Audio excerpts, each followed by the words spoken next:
Hello, everyone. Greetings and salutations. Welcome back to another episode of the Back of the Pack podcast. I am your host, Kyle Walker. This is Katy. You could probably see Katy because we have a YouTube channel. Hi, Katy. Hi. See, now you get to see what these lovely faces look like when we're recording a podcast. Aren't you thrilled? I get to keep half of mine covered by a microphone, which makes it really great. So if you did Yeah. not see the what would we gonna call it? Announcement. If you didn't see the announcement that we had late last week or over the weekend, we now officially have a YouTube channel. We had a lot of people ask if we were on YouTube, and we'd have to say no, no, no. Well, we have finally fixed that problem. We have a YouTube channel. We are trying to get all the old episodes onto the new platform. However, it is slow going. We're trying to tweak some things as we're going along.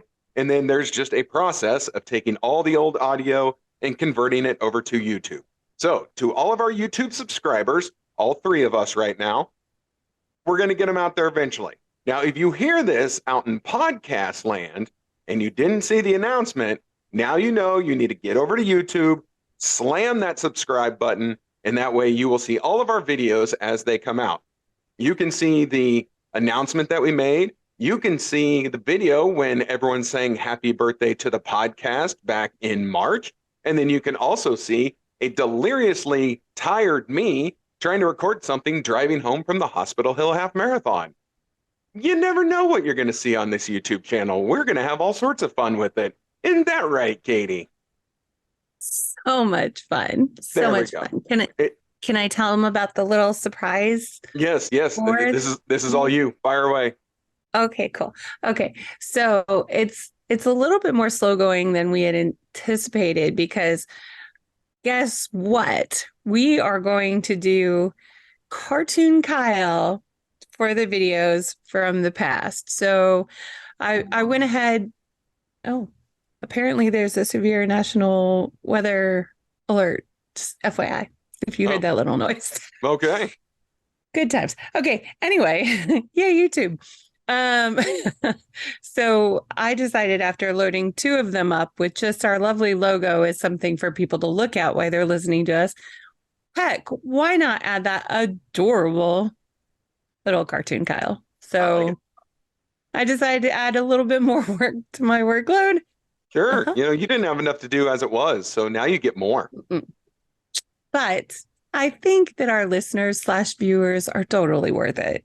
Absolutely. And we better grow that viewership number now that we've gone through all this trouble of putting a YouTube channel together just for you good people. Guilt trip, guilt trip, guilt trip. Yeah, so go subscribe. So, all right. Well, it's funny that you mentioned the national weather emergency. I don't know what is happening today. My little weather alert radio has not gone off yet, but I can tell you what happened yesterday. Yesterday was the 50th running of the Hospital Hill Half Marathon and 5K and 10K. They did all the distances, and there was really only one word to describe it, and that was hot. The weather emergency yesterday should have been heat. Hey, maybe that's what it is. Maybe it's an excessive heat warning, and they just brought it to you a day late. What do you Maybe. think? Yeah, sure. We're going to go with Possibly. that. We'll go with that. Sure. So Hospital Hill, this race has been around clearly for 50 years. This 50th anniversary, this was the biggest race I've ever seen Hospital Hill have. Now, I was there at the 40th year. I have done 7 or 8, I think, total Hospital Hill half marathons. This was easily the biggest crowd that I've ever seen. The entire Kansas City area and surrounding areas and anyone who felt like traveling, they showed up big time for this race. Everyone knows you got the really cool jacket for doing it. I'm actually wearing my jacket right now. If you can see, there's a little Hospital Hill logo. That's It's so really nice. Wish I had tried it on beforehand. Their sizes ran a little big, so this is kind of a baggy coat on me here, a baggy jacket, but oh well, somehow I'm going to live. Now, I gotta be honest. I try and be fair. I try and assess things fairly, and no matter what my personal feeling about a race is, we have to call a thing a thing. Hospital Hill had a few mistakes. There's a few whoopsies out there yesterday. Number one was the misspelling of the t-shirt that people paid money for. Whoopsie. Oh, I saw that. Yeah. That made my heart like a little sad. Yeah, as a graphic designer, how'd you feel about that one? Yeah, A that little was sad. that was not good. But even more than that, and this is my one gripe about yesterday's race. And again, if they get really mad at me, I'm sorry. Not that any of them are going to listen anyway. Your aid stations were atrocious. Like you guys, for that size of a race field, for that hot of a day, and for that event period, you cannot have woefully understaffed aid stations who people just, I mean, hey, credit to the volunteers who were there. Thank you guys very much for being there. I'm willing to bet that many people just didn't show up because those aid stations were horribly staffed up to the point, and Katy, you're going to love this one. There was a woman and she was doing all she could. She was doing all she could.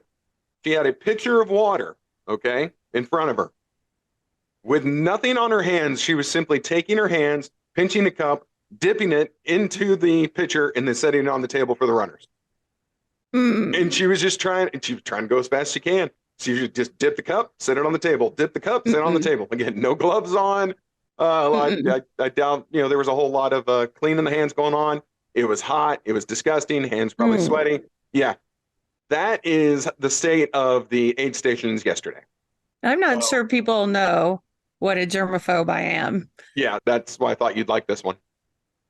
That makes my skin crawl. Yeah, it was not good. So I kindly passed where she was at, went further down the aid station and found some water that was just sitting on the table. I didn't see how it got there, and I was able to get a drink there.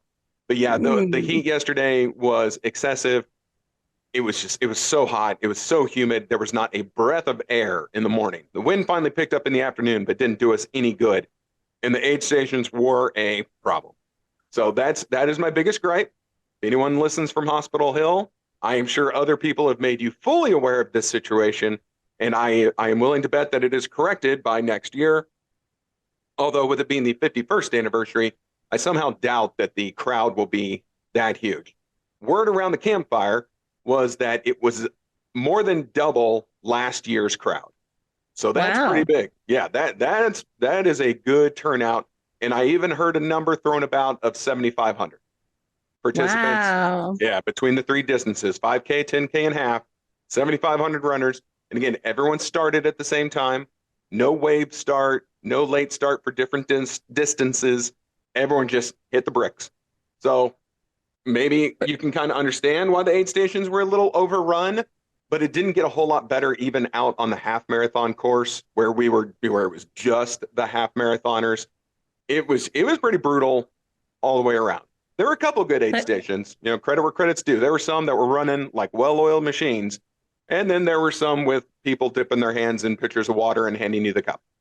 So let me ask you something. Hit me. So is it better to start like with the waves where it's the 5K, 10K marathon? Like, how does that work for you guys? Is that now most people know that I am not a runner. I strictly produce this podcast. I am not a runner of any kind.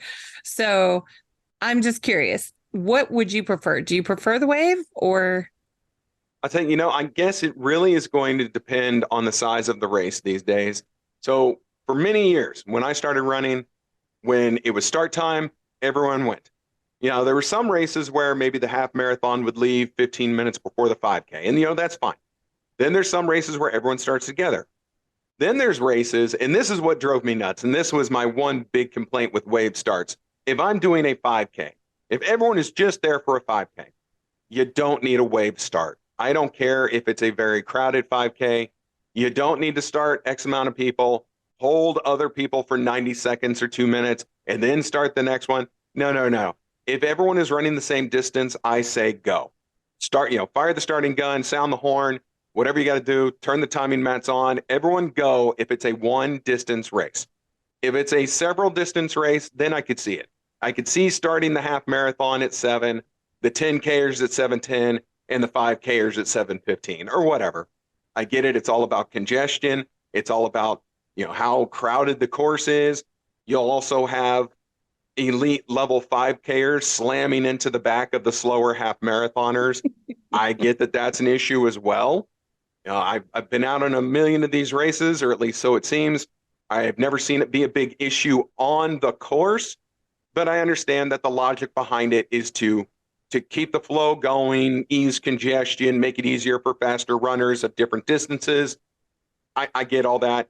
I'm not a huge fan of wave starts, not really my thing. And if everyone's doing the same distance, then by golly, just fire the gun and go. But I understand as race directors are trying to look at a lot of different things, and this is what they come up with. This is their solution sometimes. And Hospital Hill yesterday decided, you know what, we're all in this together. You guys are all leaving at the same time. It does not matter your distance. Brings me to another gripe, but this is not a gripe against Hospital Hill, so please don't take it this way. This is a gripe against some of our fellow runners, and I know I've made this gripe before. My dearest friends, Romans, countrymen, lend me your ears. We have got to help the newbies to understand that you don't want to just keep moving up the starting corral and getting up behind the elites, only to take 5 steps after the starting line and dropping to a walk. That is enough to drive most people absolutely insane. Please always be aware of the pace signs. Almost every race has them. Get lined up with the appropriate pace sign, or big race like Hospital Hill, there are pacers. There are the people who get to run the whole thing carrying sticks with times on them and run with those things the whole time. Please take a fair assessment of your abilities and line up appropriately. And I get it. Anyone listening to this podcast, you're probably fully aware of this and probably share in my very mild annoyance that this goes on. But when you get to big races like this, I was standing there in the starting corral and back against the fence because it was so crowded in there. And shoving in front of me are people. And look, I'm not shaming anyone. We all come in different shapes and sizes. But they were just plowing in front. And I mean, you can just kind of tell these people didn't know what they were doing. They had no idea what their level of ability to run Hospital Hill was. And yeah, sure enough, took 5 steps after the starting mat and just came to a walk. And people are now like slamming into them as there were faster people behind. So again, I put it as delicately as I can, but just self-awareness is a beautiful thing in all aspects of life. And so we definitely need to have it when we are getting in the starting corrals of a big race. I don't know if there's a real eloquent way to help people with that. Like in that moment, I wasn't going to say something to them. I wasn't going to, question them. Hey, should you be really moving up there past the 9-minute mile mark, people? You sure about that, Clark? No, I'm not going to do that. But yeah, if there's a really smooth way to help with that, maybe we could help some of these newer runners out. Do you want me to come to these races now and just kind of hand out brochures, and anybody I see moving up, I'll just give them a back of the pack sticker and be like, hey, could you just listen to our podcast and yeah, trust me, let Kyle give you some tips. Yeah. No, I'm in. I'm in on this. Yeah. All right. Oh, that'd be a great way to really tick some people off. I don't say this as an elite runner. I don't say this as a fast runner. I say this as a back of the pack person. But, even still, you got to know where you're at. You got to know where you're at. And please, pretty please, line up accordingly. And look, there was a time I was guilty of it as well, where I was totally out of my element on where I lined up at a race and quickly learned I have made a terrible mistake. When I was up there at, what was it, the Westport 4-miler, St. Patrick's Day, I watched when you were coming out. There were a whole group of people that had their strollers and stuff, but they were walking with strollers, and there were still a lot of runners that had not been able to get out, including yourself. Mm-hmm. And I, in my head, was thinking, Kyle is gritting his teeth right now, just trying to be a nice person and navigate around these people. So there are 2 things that are the bane of existence for runners: strollers and dog leashes.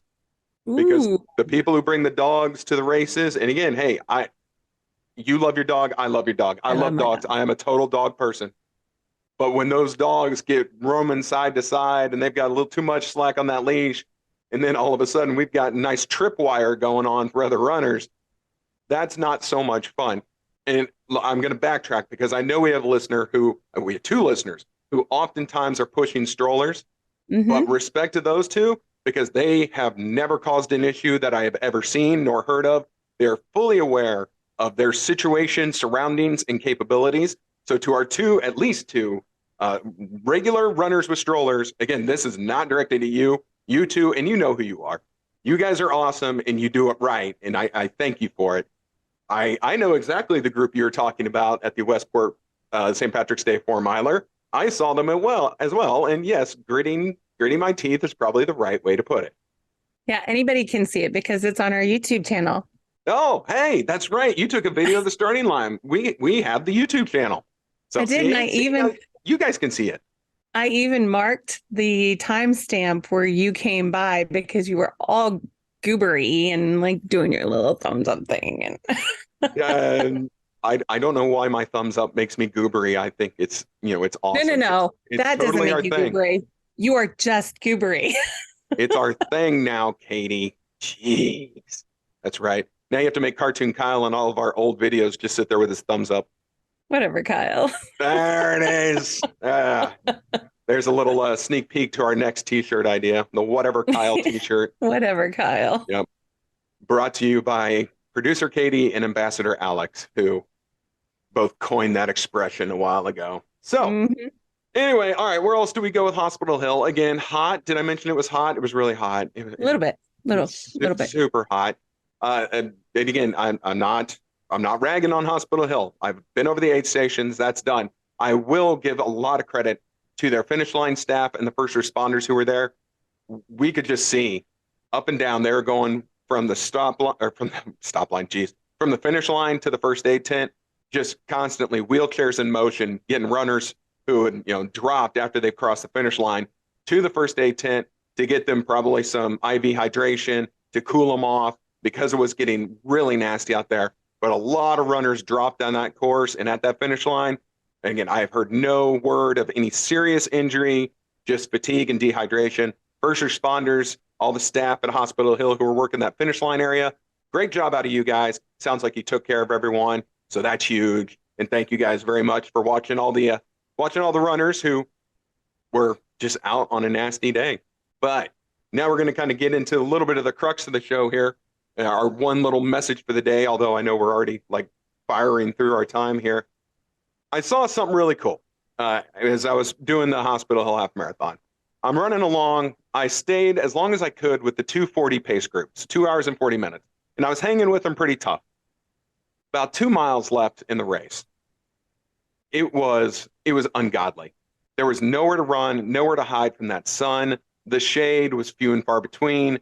The aid stations had been addressed. And even then, you were getting water that was, getting hot. Maybe it'd been sitting there for a while.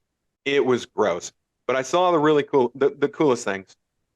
All the runners kind of around me and, a little before me, a little after me and around me, everyone kind of stopped worrying about time. They really stopped caring about, just busting ass to that finish line, earmuffs, kids. And everyone just started looking out for each other.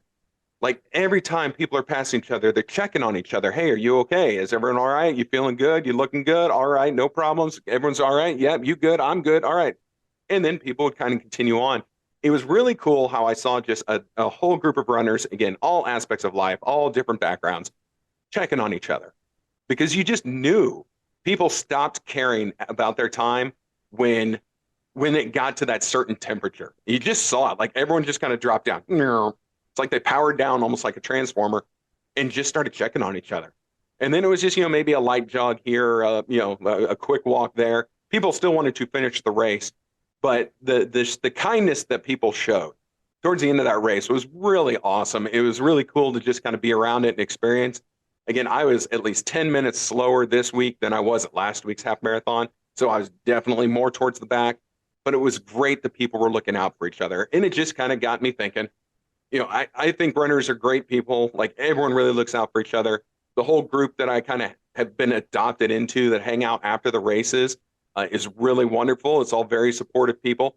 But I just kind of wanted to really see what I could find out there in the world of, kindness and runners, because I really think runners are ultimately kind, supportive people, and they really are. And everyone's probably got 11 billion examples as to other runners who were kind to them. But here is just a list that I found. How many? 11 billion. 11 billion. Okay. Give, I just give wanted or, to make sure. give or take one or two.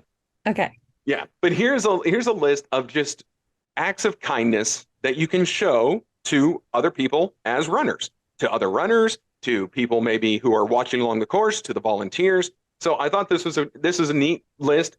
It's from a website called runforgood.com. So already you know it's going to be probably positive and uplifting. But here we go. Slightly appropriate. Mhm. Yeah, you think, right? So Slightly number appropriate. one, check in on a running friend who's training for a big race and see how their training is going. That's cool. A lot of people did that to me for me when I was working on Boston. Should probably be better about doing that for other people. But if you've got a friend who's training for a big race, or maybe their big fall race, like let's say our buddy Eddie, who's been in a lot of the races, he's got Grandma's Marathon coming up in 2 weeks now. You know what? Make sure Eddie's doing all right and that his training is good, because he told me he is going to try and Boston qualify at Grandma's. So if you know Eddie, check in on him. Make sure he's looking good and feeling strong. Number two, offer to give directions to that runner in the park who looks lost. That one just kind of cracks me up, because if you haven't done a race and felt lost at one point in time, then you probably haven't done that many races, because whether the course isn't marked correctly, or there's enough distance between you and someone else, like you don't know where they turned, there are times you can definitely feel lost either in a race or definitely on a training run. Number three, this is for the spectators of the world. Pass out paper towels during a race. Many runners will be grateful to be able to wipe their sweat or blow their nose. And after yesterday's race, that is correct. I'm glad I had a sweatband on, much like I'm wearing currently, much like Cartoon Kyle will wear when he does this episode.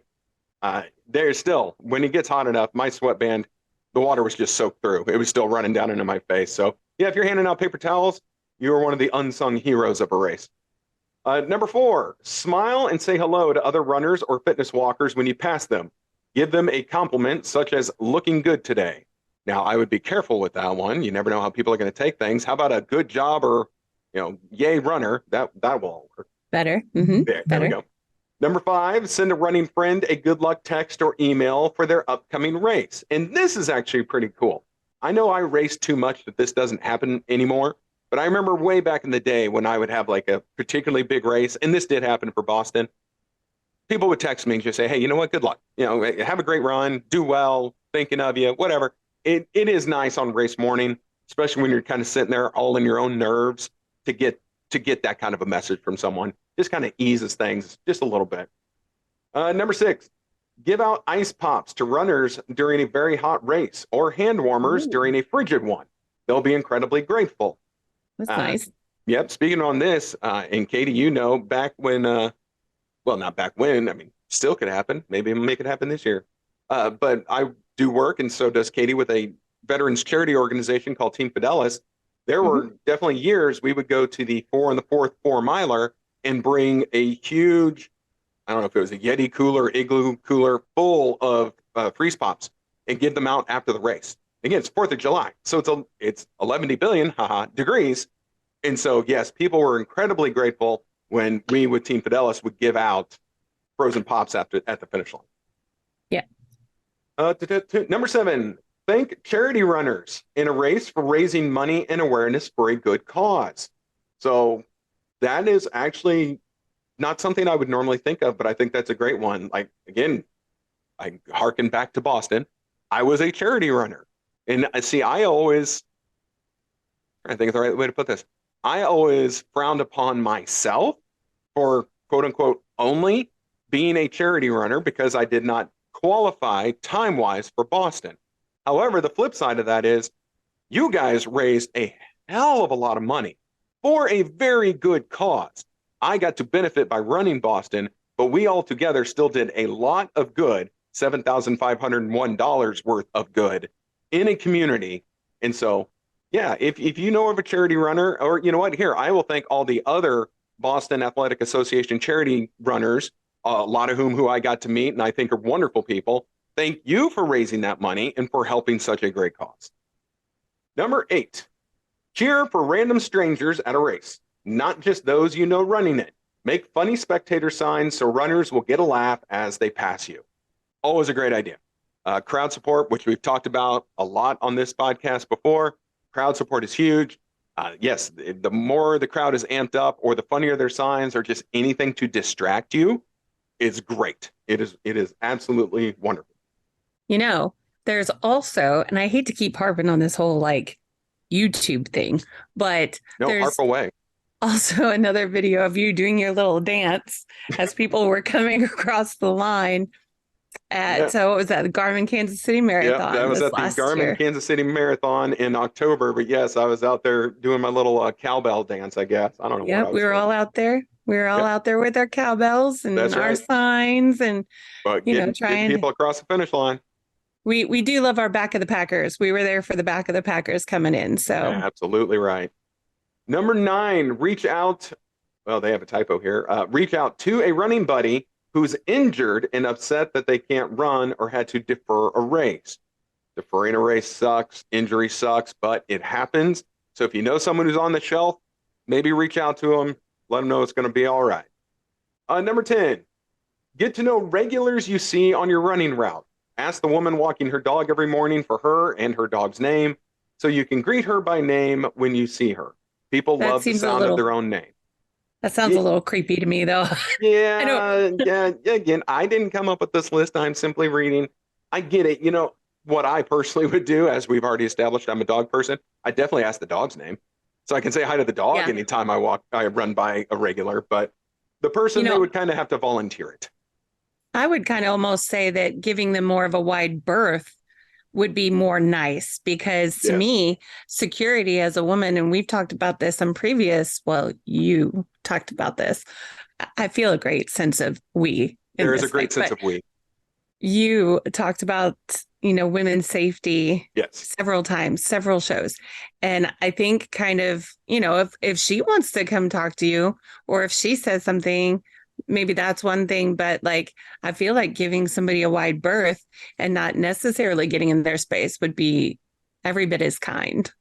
And I actually agree with that. I agree with the wide berth more than asking a person or their dog, either of their name. And if the dog tells you the lady's name, then that's a different issue altogether. That's a pretty cool But dog. I'll tell you what I've noticed in really since coronavirus, since the Rona, people are giving even more wide berths out on training runs. If I am on a Mhm. standard sidewalk, normal size sidewalk, it used to be before the Rona, you could pass, shoulder to shoulder, on each other's left, and that was no big deal.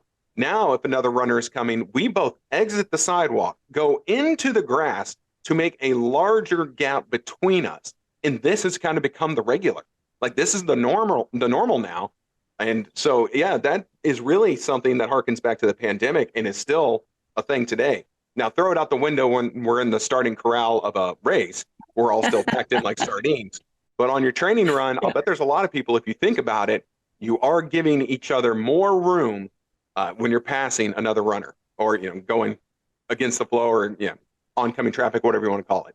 So number 11, and this one's big. This is actually a really big one, and I'm going to break it down here in a second. Congratulate running friends when they post a status or a photo about their running progress on social media. This used to be a huge thing, and then it dropped off. A lot of people get, for lack of a better word, pissy about your running post. And you know what? Who cares? If you are proud of your run, if you are proud of your race, I expect a selfie of you with your medal or with your new t-shirt or at the finish line, and I want it out on social media. Don't ever feel that the people who maybe gripe at you for posting so much about running, don't ever feel that you're in the wrong. Celebrate every victory you get, celebrate every finish line that you cross, and please don't let someone discourage you from putting it on social media. I am here for it. And I will guarantee that 99% of the people on your Facebook friend list or Instagram followers or Twitter friends or whatever, I bet 99% of them are in for it too. A lot of the people who are against it are the ones who are just jealous they don't or can't do it themselves. You So know, that and is, it's one of those things that on our Facebook page, on our, you know, any of our social media, I know we love seeing that stuff. So oh if yeah, you feel like you can't do that on your own, come over and post it on our Facebook page. We'd love to see it. absolutely. Put it on the Back of the Pack podcast page on Facebook, and you will be shown a lot of love by the fellow listeners and runners And yeah, we're totally here for it. Please do not ever feel discouraged by that one naysayer, that one grump whenever you put your run fee, running selfie, your run fee out there. Or when I do it, it's called a dorky, Goobery. a goobery. Uh, All right, number 12, get to know people in your running group. It can be awkward and intimidating to join a running group without knowing anyone. Make newbies feel more comfortable by being friendly and welcoming. Since this is my first year on the Kansas City Running Club team, I signed up for it, and I'll be real honest with everyone. I signed up for it because it gets me discounts on races. That's why I did it. The benefit of it, though, is I have met a lot of really great running people, and I like now kind of consider myself a part of that team and a part of that community. So just by signing up and meeting more people, I have expanded my running group and my running friendships. And so it actually really is a cool thing. It can be intimidating, and I almost didn't do it, but I did it for one reason, but it has worked out well for me on several other reasons. So it's a good one. Number 13, share your running snacks. If you're doing a long run, a group or some of you, what the heck? I could just picture you as a soccer mom bringing some Right, oranges. I know. Like I'm going to have a baggie of orange peels. Sorry, they really lost track of their typing abilities in this sentence here. Either which way, it's saying share. Sure. Yeah, I'm going with that. If you've got some stuff and you see someone struggling, share it with them. We runners, and Katie, you're going to scoff at this. We runners are notorious at sharing our goo. Ugh. Ugh. So goo, Uh-uh. goo packs, packs are a thing, and people offer them left, right, and center because ultimately you probably put too many in your little carry-on belt, and so you're trying to get rid of them. You will offer them to other runners. I am always appreciative when someone offers me one, and 100% of the time I will respectfully decline because I hate that stuff. Oh, it's so nasty. I I can know tell you. it helps. It helps when you're running, but here's the problem. It's a very thick substance. And so when you're huffing and puffing and trying to breathe, and then you're trying to get this thick gel down your mouth, like I could only do it when I know there's an aid station directly in front of me so I can wash it down. But I man, can that stuff tell will get you, kind of caught in your throat and it's nasty. I don't want anybody's goo. Nobody. Okay, I want it on record. Nobody needs to ever offer me their goo. Okay. All right. There we go. I don't We're gonna leave that right on there. record. Yep. It's on record. It's there it is. All right, number 14. Thank the volunteers at races. They've been on their feet a long time too. Yes, and we discussed the volunteers yesterday. The ones that showed up worked their asses off. Number 15, I'm sorry, number 16. Congratulate the runners who crossed the finish line near you. Let them know that they helped. Man, they're English. Okay, let them know that they helped you finish and maybe you helped them finish. But you know what? Say thanks, or not thanks, but say congrats to the people around you. It's nice. Boy, this site, I swear. Number Going 17. off the rail. Whew. Offer high fives to the kids cheering you on or passing out water during a race. High fives are fun. The official photographers in Boston got a fun picture of me like giving someone a high five. I thought that was a good picture. Number 18, organize a running shoe collection drive at your gym, office, or at a race. You can donate the shoes to an organization that collects used running shoes. Some races do that. Number 19, send a thank you email to the race director of a race that you really enjoyed. They often hear complaints, so they'll truly appreciate the positive feedback. That's a very nice idea. I know that our race director hears a lot of griping, but that's long before the race happens. That's William, and please Or direct Will. all your criticisms to him. Or Will. Yeah. Thank you, Will. Thank you, Will. You're appreciated. Let's see. Number 20, along the same line, or no, let's see. Number 20, donate your gently used running clothes and gear. Give them to a local charity or offer them to running friends who you know could use them. Again, I like this in theory. There is nothing of mine anymore that you could call gently used. I run these things into the friggin' ground. So, but if that pertains to you, then more power to you. Number 21, respect fellow runners by following the rules of wherever you're running, such as staying to the correct side of a running path or keeping your dog on a leash if you're running with him. Hello, dog leash. Yes, every bit of number 21 I agree with. Number 22, offer to help a new runner with some tips or advice on running gear. or just listen to this podcast. Just tell the new guy to listen to the podcast. See, and we're fine. And you've See? done them a great service. Great service. Great service. Last one, number 23. Take photos of friends while they're running a race and share them along with a congratulatory note after the race. That's nice. Anytime you can snap a picture of a friend running the race, they'll be thankful. There's actually some really good pictures of me, not that there's many in existence, but there's some that people have taken during the race where like I didn't expect it or I didn't know they were there. When you see the official race photographer, you always either try and pose or you're trying to look real tough and, I'm fine. I'm not tired at all. I don't want to die right now. But yeah, some of the real candid ones that you had no idea were being taken, oftentimes those are the best. So there we go. That's just ways to be kind. Because again, I witnessed a lot of kindness at Hospital Hill with those few miles left while everyone was struggling and just kind of making sure that the people near you were going to get to the same finish line you were and everyone was going to make it upright. So I thought I'd share that, be a little uplifting today. Again, I know I had some gripes about the race, but no race is perfect, except for the Casey Hustle Run coming up September 17th in Overland Park, Kansas. That one will be perfect, and there will be no need to send Will any nasty grams. Isn't that right, Katy? No, but thank yous are always nice. Oh, yeah, the thank yous will be great. Who knows? Maybe people will share them on the Facebook page. You know what? Actually, I bet we will. If we get good reviews, I'm just going to post them, be like, look, our race is awesome. We're going to go with that. So, yes. All right. You got anything else, Producer Katy? Are you ready to put this one to bed?